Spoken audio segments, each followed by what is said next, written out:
오늘 각종 사건, 사고 소식을 정리해보는 포인트 뉴스입니다. 첫 번째 소식입니다. 도심 건물 옥상에서 연인을 살해한 20대 대학생이 범행을 사전에 계획한 정황이 추가로 확인됐습니다. 범행 후에 다른 옷으로 갈아입은 건데요. 경찰은 프로파일러를 투입해 범죄 성향 분석을 진행할 계획입니다. 온라인상에서는 가해자뿐 아니라 피해자의 신상 정보까지 확산하며 2차 가해도 우려되고 있습니다. 방준혁 기자입니다. 동갑내기 여자친구에게 여러 차례 흉기를 휘둘러 살해한 혐의로 구속된 20대 대학생 A씨. 유족에게 할 말 없으세요? 죄송합니다. 피의자 신병을 확보한 경찰은 휴대전화, 포렌식 등을 통해 구체적인 범행 경위 파악에 주력하고 있습니다. 사전에 범행 도구를 준비했던 것 외에 계획 범죄 정황이 추가로 확인됐습니다. 범행 후 다른 옷으로 갈아입은 것으로 파악된 겁니다. 경찰은 A씨가 동의할 경우 프로파일러 면담을 통해 범행 전후 심리 상태와 폭력 성향 등을 분석할 계획입니다. A씨의 신상 공개 여부와 관련해선 신상공개위원회 자체를 소집하지 않기로 결정했습니다. 경찰 관계자는 피해자 유족 측 의사를 고려해야 한다며 피해자 신상도 온라인에 유포되는 상황이라 여러 요건을 검토했다고 설명했습니다. 실제 피해자 유족 측은 피해자 신상 유출 등에 의한 2차 피해를 받고 있다며 억측을 자제해달라고 호소하고 있습니다. 한편 온라인에선 사적 제재 논란 속 피의자 A씨에 대한 신상털이가 벌어지고 있습니다. 사적 제재라는 건 정보통신망법, 명예훼손 등의 어떤 법 위반 소지가 상당히 다분한 거고 피해자한테는 2차 가해, 3차 가해까지 가해질 수 있는. 범죄 피의자의 신상 정보를 공개하는 이른바 디지털 교도소가 폐쇄된 지 4년 만에 다시 활동을 재개했는데 방송통신심의위원회는 접속 차단을 의결할 방침입니다. 연합뉴스TV 방준혁입니다. 다음 소식입니다. 부산지방법원 앞에서 50대 남성이 흉기에 찔려 숨지는 사건이 발생했습니다. 가해자와 피해자 둘 다 유튜버인 것으로 확인됐는데요. 소송으로 갈등을 빚어오다 결국 한 사람이 목숨을 잃게 된 것으로 파악됐습니다. 고이훈 기자입니다. 도로가에 차가 멈춰서고 한 남성이 문을 열고 나옵니다. 어디론가 급하게 뛰어가는 남성. 15초도 안 돼 차량으로 돌아와 어디론가 사라집니다. 영상 속에 등장하는 이는 50대 남성 A씨.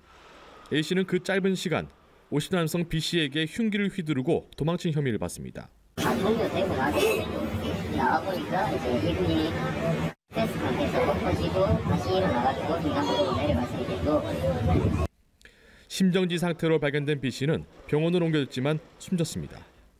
사건이 벌어진 현장은 부산지방법원과 법조타운 사이에 있는 이곳 사거리 인근에서 발생했습니다.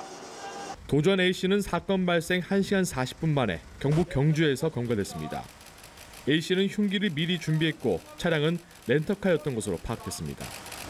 경찰 조사 결과 두 남성은 모두 유튜브 운영자로 서로 수십 건의 고소를 하는 등 법적 분쟁을 겪어왔던 것으로 파악됐습니다. 숨진 B씨는 사건이 벌어진 날 재판 일정으로 부산지방법원을 방문했고 상황을 유튜브로 생중계하던 중 A씨에게 습격당했습니다. 유튜브 영상에 같이 참여한 사람들에 대한 어떤 비방이라든지 양측의 그런 것들이 어떤 갈등의 이유가 되지 않았나. 경찰은 A씨를 상대로 정확한 범행 동기 등을 조사하고 있습니다.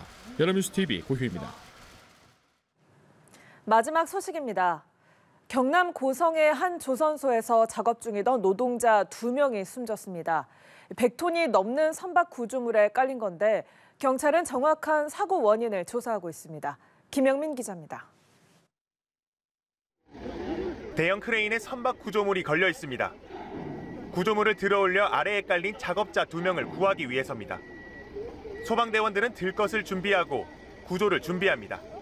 9일 오전 8시 45분쯤 경남 고성의 한 선박 제조회사에서 123톤짜리 구조물이 떨어지면서 작업자 2명이 숨졌습니다. 일단 블록 그걸 이제 드러내야 되니까는 저희가 이제 대형 크레인 이제 요청을 한 상황이었고요. 대형 크레인이 오고 나서 이제 수습을 시작했죠. 숨진 작업자들은 협력업체 소속으로 한국 국적의 40대 남성과 캄보디아 국적의 30대 노동자로 알려졌습니다.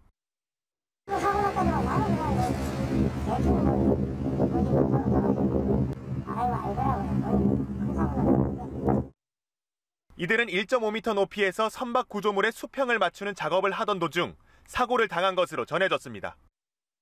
경찰은 구조물을 받치고 있던 지지대가 쓰러져 사고가 났다는 증언을 토대로 정확한 사고 원인을 조사하는 한편 고용노동부는 중대재해법 위반 여부를 확인할 계획입니다. 연합뉴스TV 김영민입니다. 원전 관련 자료를 삭제했다 감사방해 혐의로 기소된 산업부 전 공무원들이 대법원에서 무죄를 확정받았습니다. 1심과 2심의 판단이 엇갈린 끝에 나온 결론인데요. 재판부는 삭제된 자료가 감사에 별다른 영향을 주지 않았다고 봤습니다. 이채연 기자입니다. 지난 2020년 12월 검찰은 월성 1호기 원전과 관련한 내부 자료를 삭제하거나 이에 관여한 혐의로 산업통상자원부 공무원 3명을 재판에 넘겼습니다. 검찰은 이들이 감사원의 원전 폐쇄 결정 감사를 방해할 목적으로 관련 자료를 대량으로 삭제했다고 봤습니다. 이후 1심은 이들이 권한도 없이 파일을 삭제해 고의로 감사를 방해했다고 보고 세 사람 모두에게 징역형의 집행유예를 선고했습니다. 이후 세 사람은 1심 선고를 근거로 작년 6월 해임됐습니다. 하지만 2심은 이들에게 전부 무죄를 선고했습니다. 삭제된 자료는 감사와 직접적 연관이 없는 개인적으로 수집하고 보관한 자료에 불과해 감사에 별다른 영향을 미치지 않았다고 본 겁니다. 정작 공공기록물로 봐야 할 중요 문서에 관한 기록이었다면 산업부 차원에서 보관해 관리하고 있었을 것이라고 판단했습니다. 이에 검찰은 불복했지만 최종 판결에서 대법원은 원심 판결에 법리를 오해한 잘못이 없다며 무죄를 확정지었습니다.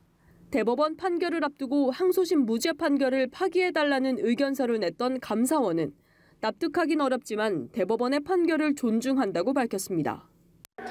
월성 원전 폐쇄에 압력을 가한 혐의로 백운규 전 산업부 장관 등도 재판을 받고 있는 가운데 대법원의 이번 무죄 확정이 일부 영향을 줄 것이란 관측도 나옵니다. 연합뉴스TV 이채연입니다.